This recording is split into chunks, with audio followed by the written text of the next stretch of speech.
La France, avec ses 162 ambassades, dispose du 3e réseau diplomatique au monde après les États-Unis et la Chine. Qui sont nos ambassadeurs et que font nos 10 000 diplomates? Pour le savoir, nous sommes partis à leur rencontre aux 4 coins du monde.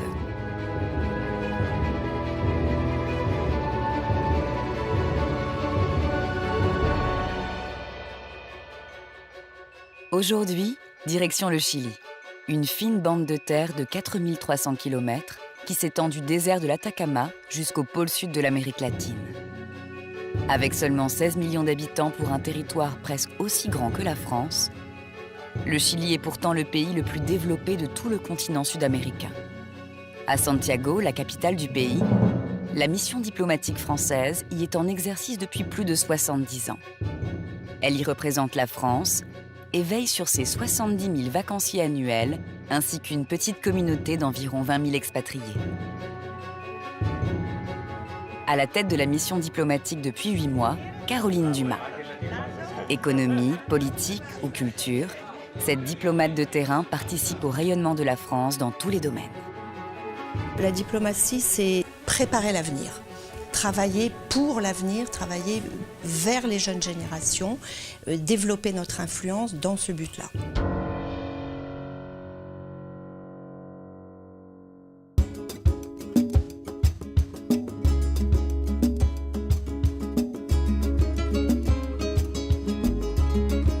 À l'ambassade, un événement important se prépare. Aujourd'hui, l'ambassadrice reçoit avec les honneurs les pompiers chiliens. Il y a plus de 150 ans, à la suite d'un grand incendie, les expatriés français du Chili fondèrent une compagnie française de pompiers appelée les Pompes. De ce lien historique est née une grande coopération entre pompiers chiliens et français. Pour Madame Dumas, l'ambassadrice de France au Chili, cette cérémonie officielle de passage de drapeau est un moment incontournable de sa mission.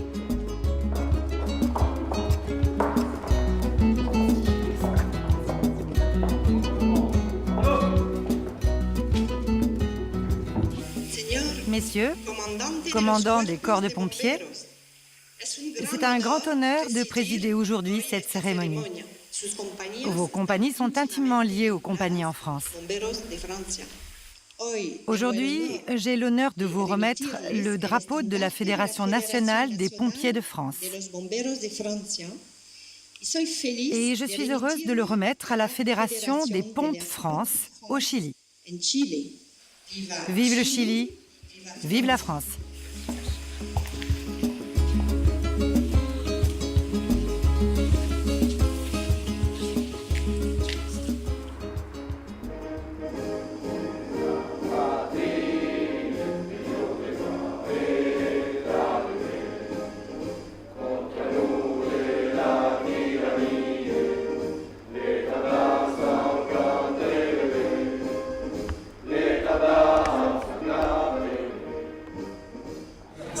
Combien d'hommes avez-vous chacun dans vos compagnies?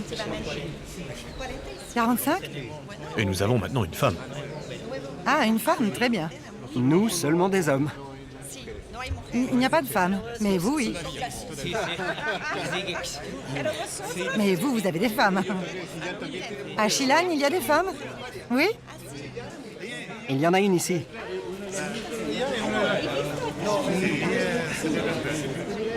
Il s'agit là d'une fédération un peu particulière qui est une fédération de pompes complètement accrochée à la France, qui s'appelle les Pompes France.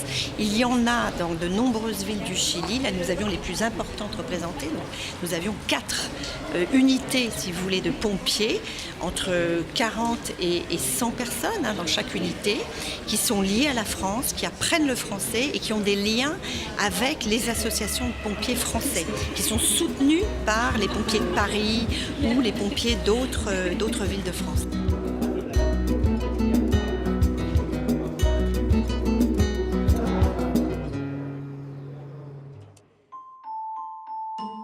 Au cœur du désert chilien de l'Atacama, la coopération scientifique européenne bat son plein. C'est le lieu le mieux situé au monde pour l'observation des étoiles. Madame Caroline Dumas, l'ambassadrice de France au Chili, se rend à l'ESO, l'Observatoire austral européen. l'ESO est une organisation européenne pour l'astronomie. Fondée en 1962 par 5 pays européens, dont la France, l'ESO dispose des installations astronomiques terrestres les plus puissantes au monde. À Paranal, le Very Large Telescope engendre régulièrement de grandes découvertes pour la communauté scientifique.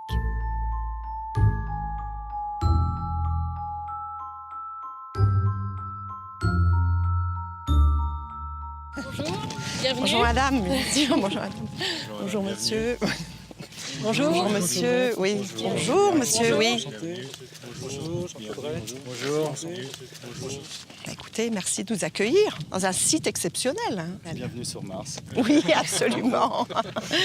Alors donc voilà l'observatoire. On voit la canette de Oui. soda qu'on voit sur Oui. la montagne. C'est ça. Donc, je vous invite à regarder de ce côté-là. Ce qu'on voit, c'est la mer de nuages. Ah oui. Donc, on est c'est des- seulement à 12 km à vol d'oiseau de l'océan Pacifique. Ouais. Et vous voyez que les nuages ils sont parfaitement confinés à la même altitude. Donc, en fait, il y a ce qu'on appelle une couche d'inversion qui va plaquer les nuages vraiment juste au-dessus de la mer. C'est pour ça qu'à D'accord. Antofagasta et les villes côtières, il Oui. y a souvent des Il fait nuages. souvent des nuages accumulés. C'est un site très privilégié, on est près de la mer, mais on est presque toujours au-dessus de la mer de nuages. On a aussi construit cet observatoire sur un site comme celui-ci parce que c'est très sec, c'est un des endroits les plus secs au monde. Le Chili est devenu un des centres d'astronomie mondiaux. Mondiaux, oui. Je crois que c'est le pays qui a le plus de surface collectrice de télescopes. Il y a des observatoires aussi américains, celui-ci Oui. européen. Une véritable compétition pour la conquête du savoir astronomique est en marche. À l'ESO, plusieurs dizaines de techniciens et scientifiques s'activent de jour comme de nuit à l'étude des astres. Pour la France, être en bonne place dans cette coopération scientifique est très important, car c'est un véritable outil d'influence. Une grande nation rayonne par sa recherche, son enseignement supérieur et sa haute technologie. Ici, tous ces axes sont réunis. La France est même l'un des principaux financiers de cet observatoire. Ce dossier fait donc l'objet de toutes les attentions de l'ambassadrice. On a le dernier instrument de la famille de Paranal qui s'appelle Gravity.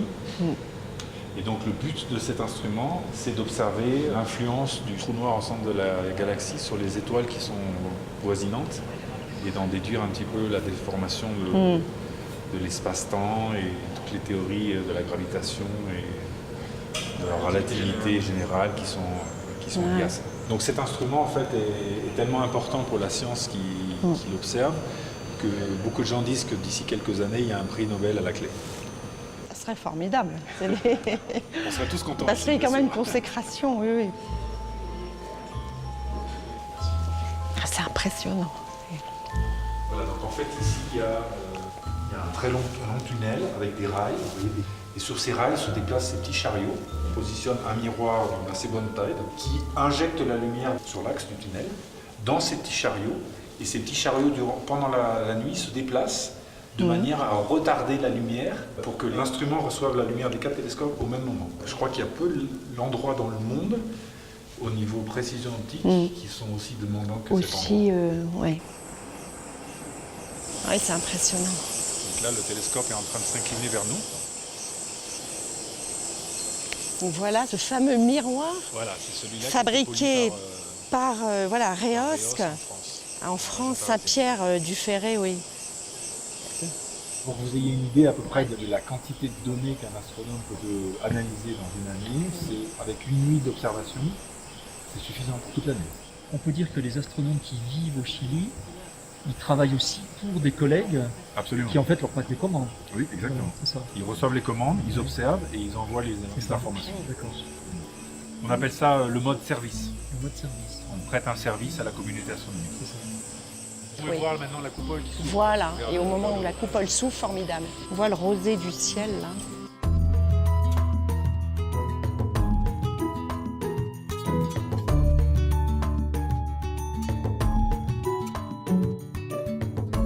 Les liens avec le Chili sont anciens dans le domaine scientifique. Nous avons des centres de recherche nombreux en fait au Chili, une vraie coopération, notamment en astronomie.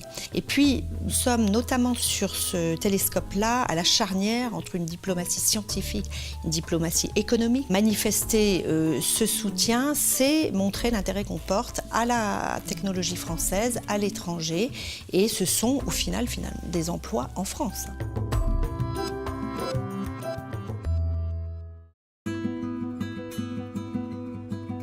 Le rayonnement économique de la France dépend aussi de l'implantation de ces grandes entreprises à l'étranger. Aux portes du désert, un grand fournisseur d'énergie français est installé depuis plusieurs années au Chili. À Mériones, il détient l'un des plus importants terminaux maritimes gaziers du pays.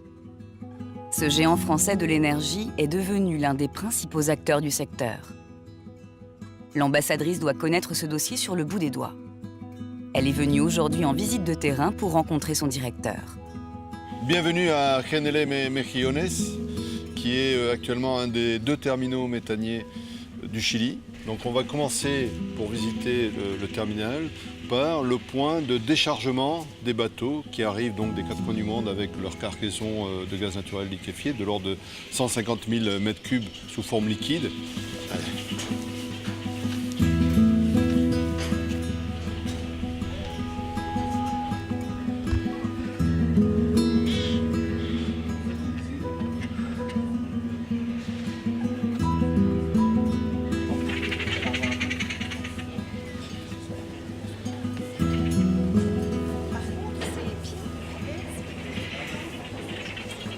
En fait, un terminal méthanier, c'est 3 grosses fonctions. C'est pouvoir décharger un bateau, stocker le gaz naturel liquide et, troisièmement, le regasifier. C'est trois grandes parties simples.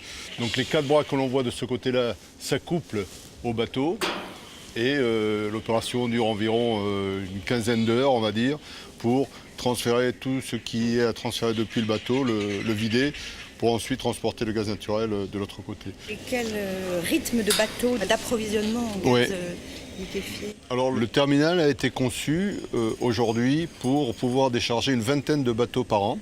Donc l'année prochaine, par exemple, on devra recevoir une dizaine. Et à partir de 2018-2019, on espère pouvoir l'accroître encore davantage. Notre point d'importation sert aujourd'hui pour la production électrique dans le nord du pays.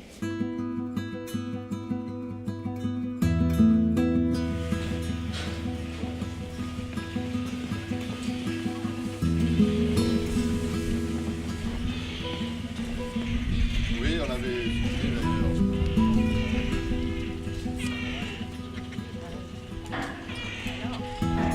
Auparavant, donc toutes ces tuyauteries que vous voyez là, sont exposées à la fois aux embruns marins, mais surtout aux défections des oiseaux marins. Et la faune marine est importante ici. Et donc ça nous obligeait, pour éviter à la fois les mauvaises odeurs, mais surtout la détérioration du matériel, à devoir nettoyer en permanence toutes ces tuyauteries avec des détergents, avec de l'eau sous pression.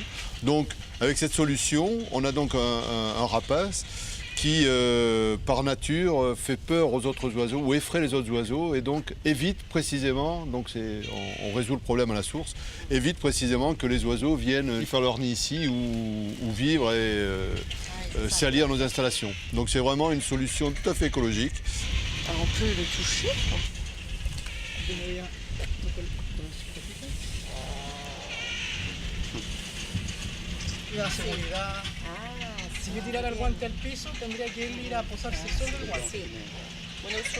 C'est un travailleur très important, n'est-ce pas?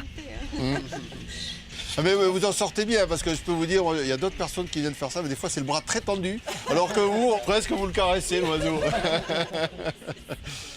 Bon, il y en a qui se doraient au soleil, là c'est fini, hein, c'est fini. La pause est finie.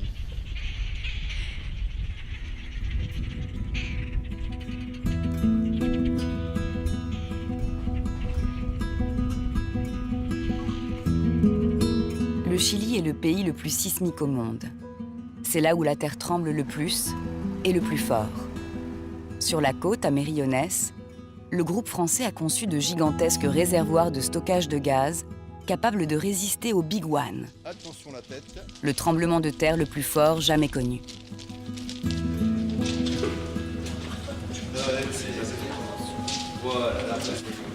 Donc voilà, nous sommes sous le réservoir. Il repose sur 501 amortisseurs, parce que le Chili est une zone hautement sismique, où les tremblements de terre sont relativement fréquents et les secousses sismiques très régulières, au moins une par mois au moins.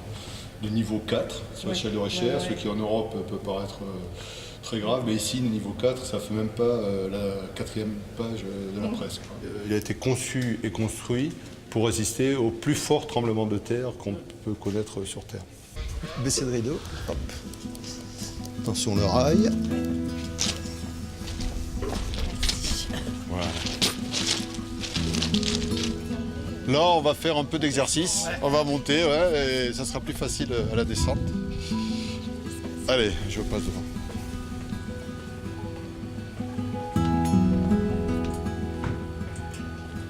Mais écoutez, on va monter sur le dôme. On va avoir une vue imprenable sur la cordillère. Donc. Ah, le métier est dur. Hein. C'est fini l'ambassadeur à dos de chameau, etc. Hein, avec le palmier, ça c'est le bon temps. Ça. On est loin du Ferrero Rocher. Hein, et il faut d'ailleurs en manger le moins possible pour pouvoir tenir sur ce genre de journée, vous voyez, parfois acrobatiques et enchaîner les journées qui sont, voilà, parfois longues aussi.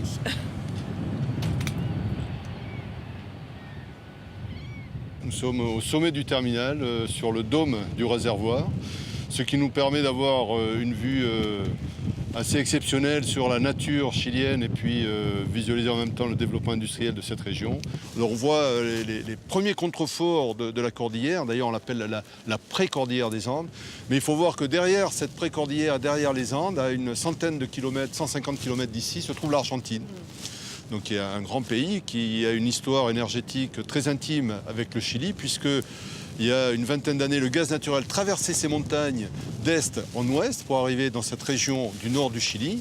Et aujourd'hui, retour de l'histoire, cette année, les Argentins ont eu des besoins de gaz naturel supérieurs à leur production. Donc ces besoins ont été satisfaits à travers des importations ici même, à General Mejillones. Donc on a reçu du gaz, un bateau pour l'Argentine, que l'on a stocké, que l'on a regazéfié et envoyé à travers la cordillère dans le sens inverse, ouest-est, jusqu'en Argentine. Je crois que les grandes entreprises ne réussissent en fait que grâce vraiment à la qualité de leurs produits, à la qualité de leur technologie et grâce à leur compétitivité.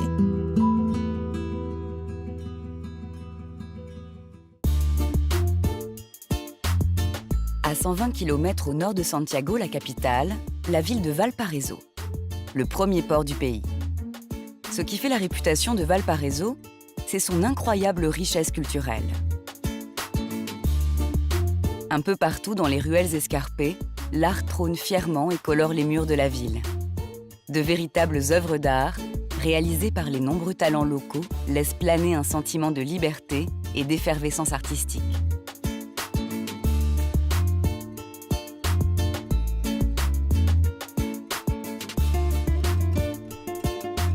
Les chiens errants, à la recherche d'affection, font partie de la carte postale de Valparaíso. Pour un diplomate, les moments de vie privée sont souvent les rares occasions de s'imprégner de la culture locale et de prendre le pouls de la rue.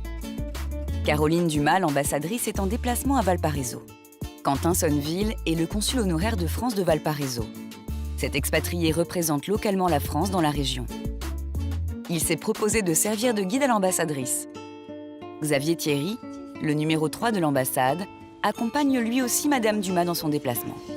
Noir et blanc, toujours, ces dessins. Alors ça, c'est vraiment typique et c'est vrai que c'est inspiré en fait des Mapuches. Donc c'est intéressant parce qu'ils font ils reprennent des thèmes. Ouais. Si, oui. Bueno, Oui, c'est la base. La matrice. La matrice. Mais c'est vous l'artiste? Oui, c'est moi. Et le lien avec les Mapuches? C'est ma famille. Ah, votre famille. Je suis né dans le sud du Chili. Dans le sud du Chili. En Patagonie? Non, dans la région des lacs. Ah, la région des lacs? En dessous de Osorno? Ah, Osorno. Ah, Osorno. C'est merveilleux, Osorno, n'est-ce pas? Et Inche, qu'est-ce que ça veut dire? Je suis un insecte mapuche. Ah, ok. Et c'était une invitation pour mon exposition d'art et d'anthropologie. Oui. Et ça, c'est le tambour, non? La terre avec les 4 éléments des Mapuches. Oui. 1, Oui. 2, 3, 4 points de la terre et le Mapuche vit. 1, 2, 3, 4 points de la terre. Et le Mapuche vit au centre. La langue, c'est le premier point d'entrée, c'est indispensable. Et bon, l'espagnol n'est quand même pas une langue très difficile, donc c'est un minimum que de parler espagnol. Il faut s'habituer au petit accent chilien qui est particulier, là, quand même, par rapport à l'accent espagnol. Mais au-delà de la langue, bien évidemment, bon, c'est important de circuler dans le pays, d'essayer de comprendre le pays, de le sentir. C'est vrai qu'on a parfois des cages dorées, mais nous ne sommes pas dedans, nous sommes beaucoup dehors. On ne peut pas travailler, je crois, on ne peut pas travailler bien et on ne peut pas travailler en osmose avec le pays auprès duquel on est accrédité si on ne connaît pas bien la culture du pays, bien évidemment la mentalité du pays. Le Chili est particulièrement marqué de l'empreinte d'un Français voyageur, le naturaliste Claude Gay. Ah, bonjour.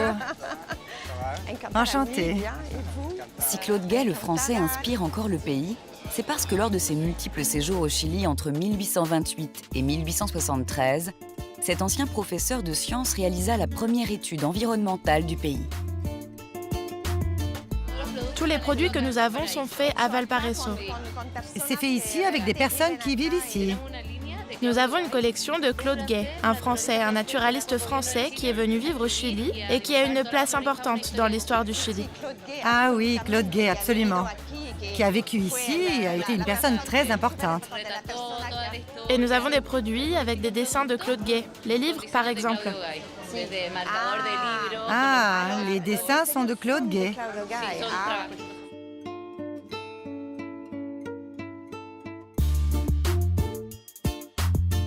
Le Français reproduit en dessin avec précision la faune et la flore locales. Une mine d'or en termes d'informations que les Chiliens se sont transmis de génération en génération.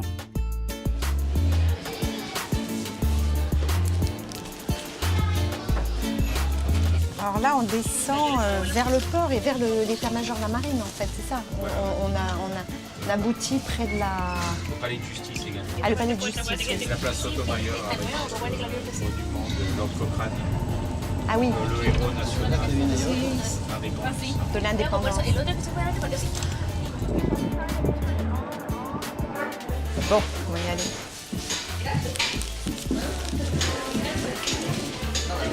Alors c'est beaucoup plus haut. Ah oui, j'y suis. C'est après le grand virage. Hein. Et alors là, la figure d'Allende avec Valparaiso derrière. Asesinados desaparecidos de la région. C'est tous les disparus de la région pendant la dictatura civilo-militaire. Hein. Je n'imagine pas mon métier différemment, si vous voulez. Je crois qu'on apprend jusqu'au dernier jour d'une mission.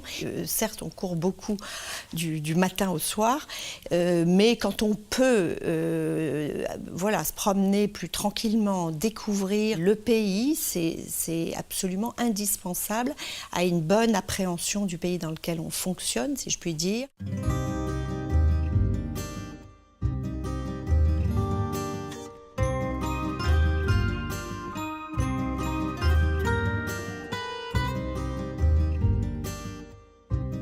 Au sud du Chili, en Patagonie, dans la région des lacs, le savoir-faire français rayonne de manière intelligente et tisse des liens avec les jeunes générations chiliennes. C'est à Osorno que l'on trouve le lycée français le plus austral de la planète. Marqué de l'empreinte française laissée par le naturaliste Claude Gay, ce lycée français est l'un des meilleurs établissements de la région.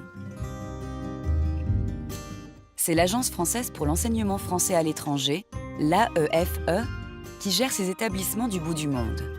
Un peu partout, les lycées français sont devenus une marque de fabrique d'un enseignement privé de qualité pour le primaire et le secondaire.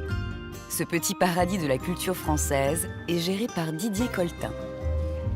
Il veille sur plus de 400 élèves de la maternelle jusqu'au secondaire.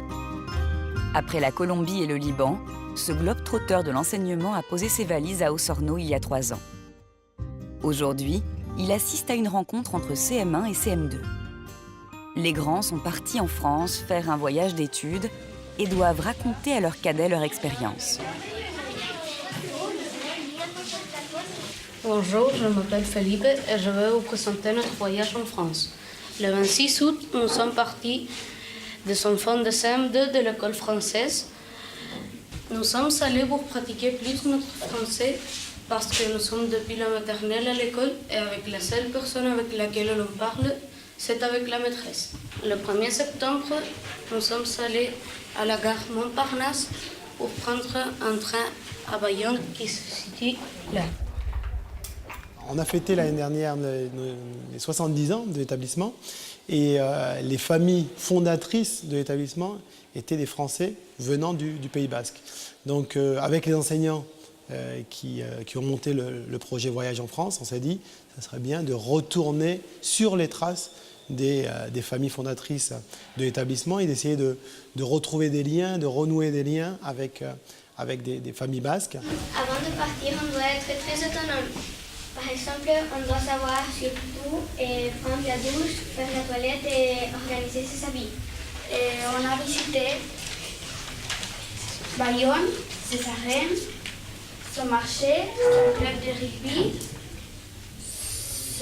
les Pyrénées et une école où on a présenté les danses qu'on avait préparées au Chili.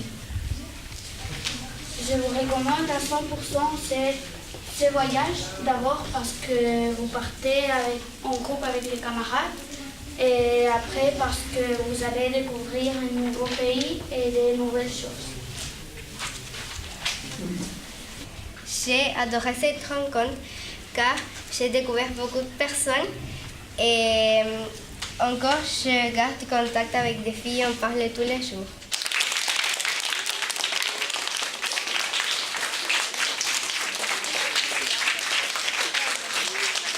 Avez-vous eu envie de rester plus longtemps en France? Ah, Martina, pourquoi tu voulais rester? Parce que c'était très amusant et voilà, très bien passé avec nos copains. Mais aussi, il y a des sensations ou des moments où on veut revenir, mais ça se passe très rapidement. Quel est le plus grand changement que vous avez repéré de la France jusqu'au Chili? Par exemple, dans le marché ou dans la ville, était vraiment presque tout plus propre. Et les gens aussi étaient plus aimables quand vous demandez quelque chose, ils répondaient toujours avec une souris. Mais ici au Chili, c'est pas toujours comme ça. Moi, je vois presque tous les jours ici au Chili qu'il y a des chiens qui sont dans la rue. Et en France, j'ai jamais vu un chien qui était abandonné dans la rue. Et ça, c'est pour vous donner envie. Hein? Vous avez envie d'y aller? Oui. Dès que vous m'avez raconté que c'était plus sécure, dès que les personnes étaient bonnes et dès que c'était propre, et tout le peur que j'avais s'est enfui. A disparu. Ce qu'il faut bien comprendre, c'est qu'au Chili, c'est pas trop courant de faire partir des élèves de cet âge-là. Souvent, quand on a mis en place le projet, les gens nous regardaient un petit peu en disant mais pourquoi envoyer des élèves aussi jeunes en France, qu'est-ce qu'ils vont retenir, etc. Et donc il a fallu convaincre les parents, les élèves, en leur disant que c'était vraiment un moment important où ils vont pouvoir parler le français et c'est peut-être le moment où ils vont visualiser qu'ils ont une maîtrise du français.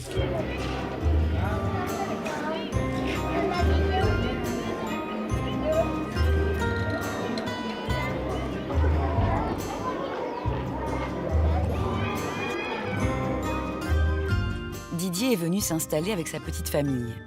Sa femme est prof au lycée et sa fille de 7 ans y est scolarisée. À la maison, les discussions tournent souvent autour des cours de la petite Louisa. Alors ça s'est bien passé pour Maltine, Louisa, ce matin? Oui. Qu'est-ce que tu as fait? On a parlé d'un livre où il y avait des enfants qui ne pouvaient pas aller à l'école parce qu'ils n'avaient pas...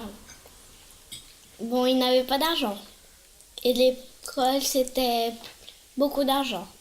On a parlé de ça et notre prof a dit qu'en France, il ne fallait pas payer. Nous, on était un petit peu... C'était bizarre pour nous. Parce qu'ici, il faut payer pour aller dans chaque école dans les lycées et partout. Concrètement, on paye la scolarité, la mensualité, c'est autour de 450 € à peu près. Par contre, on a une indemnité qui nous permet de couvrir les frais de scolarité au sein de l'établissement. C'est là un petit peu, entre guillemets, peut-être une espèce de continuité territoriale. Donc on a le fait, ça nous permet en fait d'avoir la gratuité par rapport à la scolarisation de nos enfants ici à l'étranger. Qu'est-ce que tu retiens de ça? Que tout le monde doit apprendre, tout le monde doit apprendre. Pas parce que tu n'as pas d'argent, tu ne peux pas aller à l'école. Et que normalement, ce n'est pas les personnes qui devraient payer pour que leurs enfants aillent à l'école, ce serait l'État. Parce que chaque enfant a le droit d'aller à l'école et apprendre pour que sa vie soit mieux. D'accord. Est-ce que tu sais que c'est vrai, hein, cette histoire, elle est vraie? Enfin, elle est vraie dans le sens où ça existe vraiment. Il y a des enfants qui ne vont pas à l'école. Hein. C'est vrai, ça. Tout le monde n'a pas la chance de pouvoir aller à l'école. Et forcément, on a tout le temps tendance à dire non, mais en France, c'est mieux. En France, on a tout le temps tendance à comparer. Et là, l'idée, c'est pas d'être dans cette ligne-là, c'est de dire, bah oui, en fait, comme ça fonctionne aussi.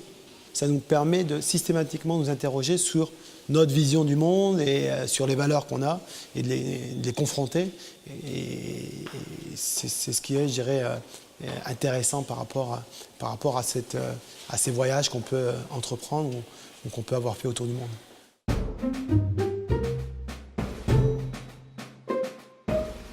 À Valparaiso, ville légendaire ayant une grande activité portuaire avant la construction du canal de Panama, un navire de la marine française vient d'accoster. Le Chili et la France font l'objet d'une intense coopération militaire. Le navire français Le Prairial participe à des manœuvres conjointes et des missions de police de mer. L'ambassadrice représente sur le sol chilien le chef des armées françaises. Sa visite sur le bateau tricolore est très attendue, tant par les militaires français que chiliens.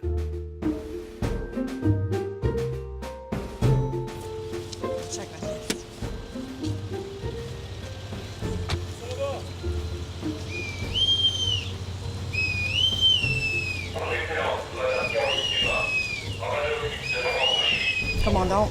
Je vais vous accompagner jusqu'à la plateforme hélicoptère où les D'accord. honneurs vont vous être rendus. Très bien. Merci. C'est bien le suivre.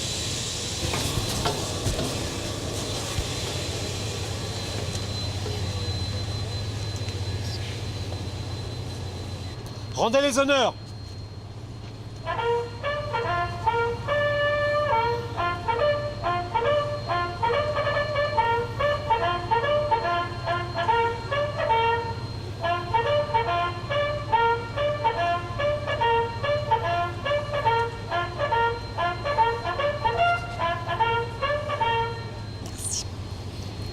Merci, oui.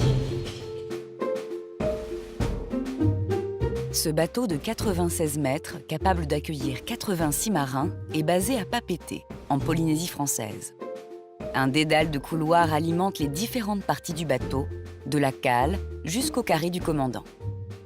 Christophe Lecoz, le commandant du navire, guide l'ambassadrice dans ce labyrinthe jusqu'à la passerelle. Donc, Madame l'ambassadrice, nous arrivons ici en passerelle. Donc le lieu d'où est conduite la navigation du bâtiment, et qui, comme vous le savez, là va réaliser une mission qui va se poursuivre en Amérique centrale notamment, avec les États-Unis, de surveillance des trafics contre la drogue au niveau de l'Amérique centrale. Donc tout le trafic qui passe par le Pacifique Est, depuis les pays d'Amérique centrale jusqu'aux États-Unis. C'est une visite naturelle, je dirais, de la part d'un ambassadeur en poste dans un pays. C'est un motif de fierté, un motif de fierté de recevoir la marine française dans un pays dans lequel on est accrédité. Et ça, forcément, ça motive les troupes, et c'est la raison pour laquelle tous ces honneurs sont mis en place, parce que c'est forcément très important pour la marine et pour ceux qui l'arment. Vous avez une vue ici sur la partie avant du bâtiment avec le canon de 100 mm, qui est le système d'armes principal du bâtiment, et qui nous permet effectivement de mener notamment toutes les missions de police vis-à-vis des trafiquants qu'on cherche à intercepter en mer. C'est au moyen de ce canon-là qu'on fera des tirs de police si besoin, s'ils ne coopèrent pas à nos injonctions. Madame Dumas a convié le contre-amiral Arturo Undurraga Diaz de l'armée chilienne. En mer comme sur terre, la façon dont est reçu l'invité témoigne de son importance et de la considération qu'on a pour lui. Afin d'exprimer toute son amitié et son respect, l'ambassadrice de France a mis les petits plats dans les grands.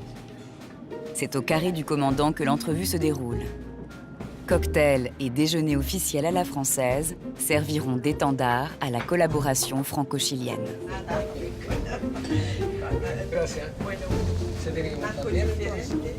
Bueno, à la Armada, à la marine française. Merci de votre escale. Le agradezco su Cette escale à Valparaiso est un plaisir, car c'est un signal et un témoignage de l'amitié, de la coopération et de la collaboration très fructueuse que nous avons. Merci beaucoup de votre accueil ici, dans le port de Valparaiso. Santé. Santé. Comme nous sommes ici en territoire de la République française, Madame l'ambassadrice, qui représente le président français au Chili, devient l'hôte. Donc c'est elle qui reçoit les invités, qu'elle invite à bord du bâtiment français, que moi, j'ai l'honneur de commander. Voilà. Mais c'est un peu particulier, et c'est la raison pour laquelle le carré devient le lieu dans lequel l'ambassadrice reçoit. Donc ce n'est plus le mien pendant quelques heures. La vie des marins est dure, non? C'est un mensonge. Enfin, dans un sous-marin, ça doit être vrai, non? Dans un sous-marin, il faut avoir un caractère spécial. Vous avez déjà été dans un sous-marin? Non, sur différents navires, mais jamais dans un sous-marin. Réellement, il faut avoir un caractère spécial parce que dans un espace comme ça, on peut être 6, 7. Nous essayons d'apporter notre soutien, disons, aux forces armées et à l'action qu'elles mènent, en l'occurrence à la Marine nationale et à l'action qu'elles mènent en coopération avec ses partenaires dans le monde. Là, en l'occurrence, avec des partenaires chiliens de grande qualité qui interviennent d'ailleurs dans des forces de paix à droite et à gauche dans le monde, à nos côtés parfois, et coopération que nous cherchons bien sûr à développer et à valoriser.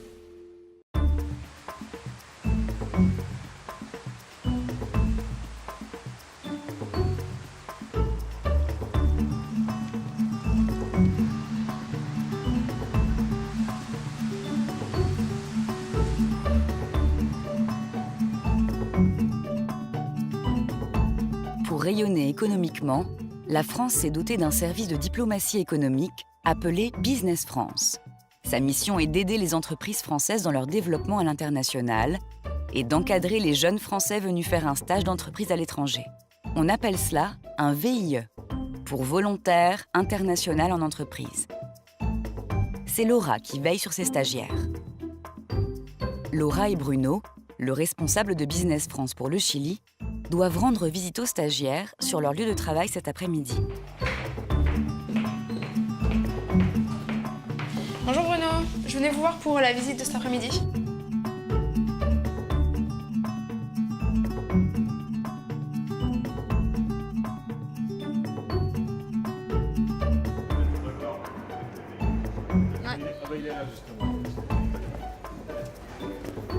Baptiste, bonjour, vous êtes Tessier, Business France.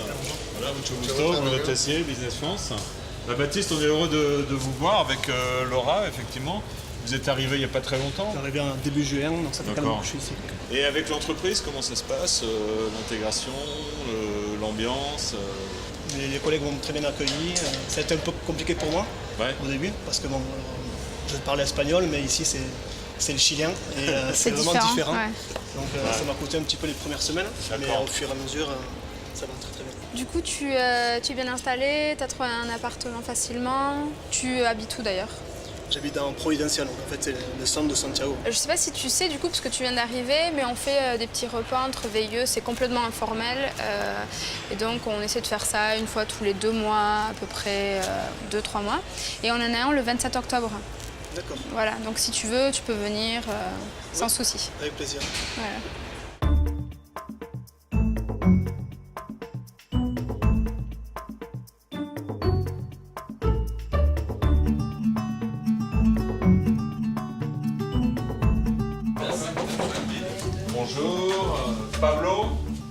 Ah, bonjour Pablo, bonjour, Bruno Tessier, donc, Business France. Je venais voir un peu comment ça se passe, mais je vois que vous êtes très nombreux, donc je ne sais pas si c'est... Vous êtes veilleux aussi ou... Alors il y a des anciens veilleux et moi je suis veilleux en ce moment. Pablo, je crois que vous êtes franco-chilien, non, c'est ça? Oui, je suis franco-chilien, ça fait que 4 mois que je suis ici en veilleux au Chili. D'accord, très bien. Bonjour, Catherine Armand.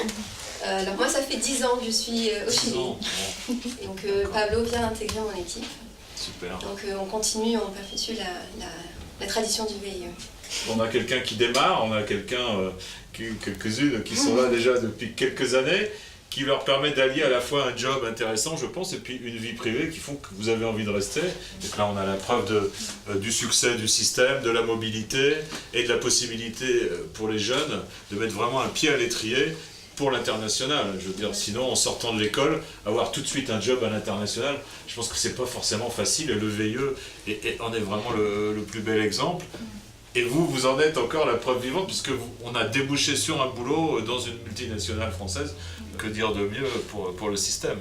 Vous avez peut-être entendu parler du club VIE, parce qu'il y a quand même pas mal d'anciens VIE qui sont là, mais même qui viennent d'autres pays, qui sont VIE au Chili, et le Chili est un des pays d'Amérique latine. On n'a pas encore fait de club VIE, donc on envisage justement d'en monter un avec les anciens VIE. Donc je pense que là, vous serez tous volontaires. Hein?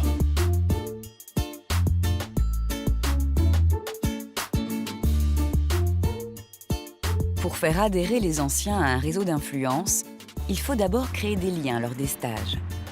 Provoquer des émotions, des souvenirs, qui resteront gravés dans les mémoires et serviront à cultiver un sentiment d'appartenance à un groupe. À Santiago, c'est Laura qui est en charge de cette mission. C'est dans un bar branché de la ville que le groupe doit se réunir. Qu'est-ce qui t'a poussé à devenir veilleux? Pourquoi tu voulais passer un contrat veilleux et pas plutôt contrat local? Sorti de l'école, j'avais pas trop d'opportunités en France, donc j'ai essayé de regarder ce qui était possible de faire à l'étranger. Et j'avais vraiment aucune envie particulière, donc ça pouvait être n'importe quel pays. Et donc il y avait ce projet qui démarrait, il fallait des gens, donc ça s'est fait naturellement. Je suis coordinatrice des VIE chez Business France, en plus de mon travail de chargée de développement agrotech. Donc, ce qui fait que je m'occupe de valider la présence des VIE sur le sol chilien, de m'assurer que leur structure d'accueil soit bien au courant de leur venue au Chili. Et une fois qu'ils sont sur le sol chilien, je me charge de valider leur déplacement, par exemple. S'ils ont une question à me poser, des doutes sur leur contrat ou des doutes quelconques, ils peuvent revenir vers moi. Et le jour où ils doivent renouveler leur visa, je me charge aussi de leur faire une attestation de renouvellement de visa. Et en plus de ça, parfois j'organise des petites soirées comme ça, qu'on se retrouve tous et qu'on apprenne à se connaître. Et qu'est-ce que tu penses de la vie sociale au Chili? Tu sors beaucoup La vie sociale au Chili, elle est très bonne. Les Chiliens sont très pétards, si je puis dire. Et c'est intéressant.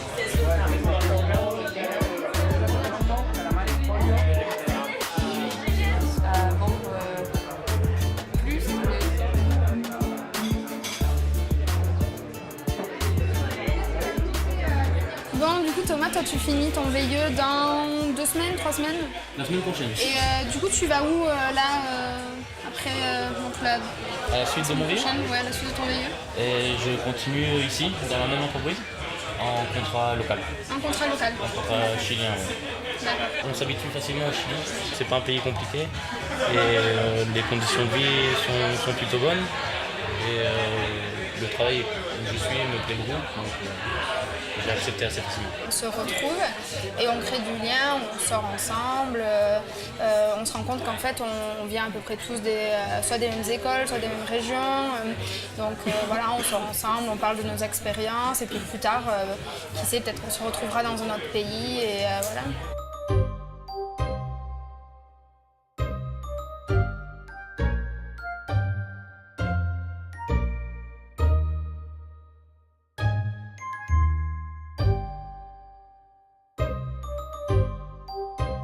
Retour à Santiago, la capitale.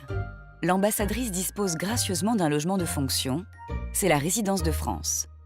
Cette belle demeure est avant tout un outil d'influence où toutes les personnes qui comptent au Chili se doivent d'être reçues. À la résidence de France, un important événement se prépare. Ce soir, Madame l'ambassadrice reçoit à dîner 2 autres ambassadeurs et des chefs d'entreprise français. Alexis, l'intendant de la résidence, est venu faire un dernier point sur l'organisation avec Madame l'ambassadrice. Ça va. Bon, alors tout est prêt là dans le jardin, disons c'est... Tout est prêt. Et oui, tout fonctionne. Tout fonctionne. C'est allé, voilà. Il faut dire aux gardes de laisser rentrer. On a quand même 2 ambassadeurs plus plusieurs autres personnes. Donc, ils peuvent se garer là, à ce niveau-là. Ils peuvent se garer. Très bien. Voilà. Très bien. Puis l'éclairage, on fonctionne, c'est ça, autour de la piscine. Tout était autour de la piscine, allumé. Il manque là. Ouais. Et sur l'allée... L'allée aussi, tout est prêt. Le jardin est en bon état, là tout va bien. Hein. On a retendu ici. Tout était tondu, tous les fleurs, la terre, tous les rosiers ont été taillés. La résidence est une maison construite par un riche Chilien que la France a acheté au début des années 60. Mais alors, le 11 septembre 1973, le jour donc de cette attaque où le président Allende s'est donné la mort à la Moneda, vous avez un certain nombre d'opposants qui se sont sentis en danger et qui ont décidé de tenter de quitter la ville et de quitter même le pays le plus rapidement possible. Et la France a accueilli immédiatement des dizaines, puis des centaines de personnes. Et tous ces Chiliens et Chiliennes étaient donc simplement protégés par la France sur le territoire français qu'est cette maison. Par la suite, ces Chiliens sont partis en France, ont été accueillis comme réfugiés. C'était une époque assez dure, quand même, la dictature, pour beaucoup des gens. Un exemple, les couvre-feux. Donc le soir, si on allait à une fête, on était obligé de rester à la maison, où il y avait la fête, toute la soirée, jusqu'au lendemain matin. Voilà. C'était interdit d'avoir des groupes de 3 personnes dehors. Je l'ai vécu, j'avais des 8 à 18, 19 ans, la dictature. C'est là qu'on est parti. Je suis parti en France. Et là, ça a été une nouvelle vie, un nouveau départ de la vie. C'est difficile au départ parce que c'est différent, mais petit à petit, on s'est adapté au pays. À tel point que quand je suis retourné au Chili après, c'était très difficile de m'adapter ici. J'étais trop français pour le Chili. On a eu une aide énorme. Moi, je me sens maintenant, en travaillant à l'ambassade, de rendre la main, un peu, travailler, parce qu'ils nous ont beaucoup aidés. Il y a eu des gens magnifiques. Ils nous ont soutenus pendant 1 an ou 2, à nous aider, nous donner tout ce qu'on avait besoin, nous guider. Ça a été fantastique. C'est pour ça qu'il ne faut pas perdre ça en France.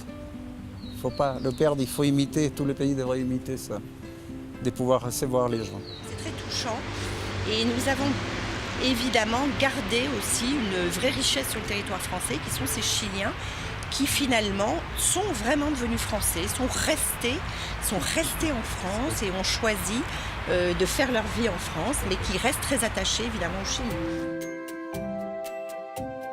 Autour de la table, comme en cuisine, tout le monde est sur le pied de guerre. Tout doit être absolument parfait. Dans les dîners officiels, la France entretient ses relations avec le pays hôte. Savoir recevoir un membre du gouvernement est capital. La manière dont est traité l'invité témoigne de l'importance que la France prête à ses convives. À l'étranger, la grandeur du pays passe par sa gastronomie, son art de vivre et son savoir-faire viticole. Le plan de table, c'est s'assurer aussi que chacun est traité, si vous voulez, par rapport à son rang, par rapport à sa fonction, par rapport à son ancienneté. Donc je fais jouer le protocole classique. Et puis je mixe un peu. Alors après, il faut faire jouer les affinités entre les gens, les langues, puisque là j'ai un dîner plutôt latino-américain, mais avec 2 couples de Français. Il se trouve que j'ai quand même placé à ma droite l'ambassadeur d'Argentine, qui lui a été ministre, qui est quelqu'un de très particulier. Il est arrivé sur le territoire à quelques mois d'écart de l'autre ambassadeur que nous avons ce soir, qui est l'ambassadeur d'Uruguay. Bien. Allons en cuisine voir les chefs. En cuisine, les 2 chefs français les plus reconnus de Santiago ont été sollicités pour faire rayonner la gastronomie française. Julian, le chef de la résidence, assiste patiemment au ballet des casseroles tricolores. Madame l'ambassadrice, ça va? Bonjour, on va se faire de la bise. Comment allez-vous? Ça va? Ce soir, nous sommes en train de vous préparer le cocktail. Donc le cocktail, vous avez 4 bouchées. Et après, il y a un dessert qui est pour l'ambassadrice. Elle peut vous le dire. Les profiteroles. Voilà. Voilà, c'est un dessert préféré. C'est vrai que ça me manque quand même un peu ici. Alors quand j'ai des chefs français, j'en profite.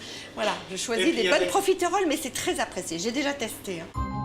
Au menu ce soir, huîtres chaudes sur julienne de légumes, bœuf bourguignon, assiette de fromage français et le péché mignon de l'ambassadrice, profiterole au chocolat. Sous ces airs fastueux, le dîner de ce soir est en réalité un menu très économique. Ce repas aura coûté à la France 37 €, vin compris, par personne. À Santiago, le menu dans un grand restaurant coûte en moyenne 50 € sans les boissons. Voilà, hola, comment est-ce que... Comment est-ce que... Tu vas bien, monsieur l'ambassadeur? Oh, c'est trop gentil. Je suis Recevoir, c'est nouer des liens et des liens personnels. Recevoir à la française, c'est au-delà, c'est encore avoir un impact peut-être supérieur à l'impact que peuvent avoir un certain nombre de nos collègues, je dirais. Quelque part, la diplomatie est aussi concurrentielle. On essaie de faire passer des positions politiques, stratégiques, économiques, culturelles, qui sont parfois évidemment en concurrence avec d'autres positions.